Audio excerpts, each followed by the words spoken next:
செங்கோட்டையன் என்ன பார்த்தாங்க. எனக்கு என்ன வேதனையாக இருக்குன்னா சார், ஒரு காலத்தில் கொடி கட்டி பறந்தவர் நீங்கள். நான் இப்போ தான் உங்களுக்கு சொன்னேன். நான் அதாவது ஒரு காலத்தில் நான் வந்து ரொம்ப கிளியராக உங்களுக்கு வந்து ஒரு காலத்தில் அவரை பற்றி சொல்கிறேன்.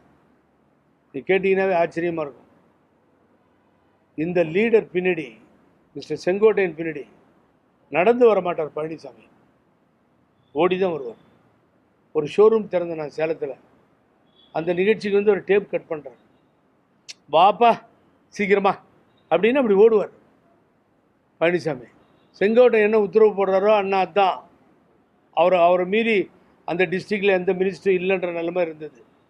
ஈரோடையே காலியாகி போச்சு விடுங்க. பிஜி நாராயண் போனார், அவர் போனார், இவர் போனார், எக்கச்சக்கமாக கோவிந்தராஜன் ஒரு எம்பி, ஒரு எக்ஸ் எம்எல்ஏ, நம்ம தோப்பு வெங்கடாச்சலம் இப்படின்னு எல்லாம் போய் சிந்து ரவிச்சந்திரன் போய் அந்த டிஸ்ட்ரிக்டே கம்ப்ளீட்டாக ஒன்றும் இல்லாமல் போயிடுச்சு.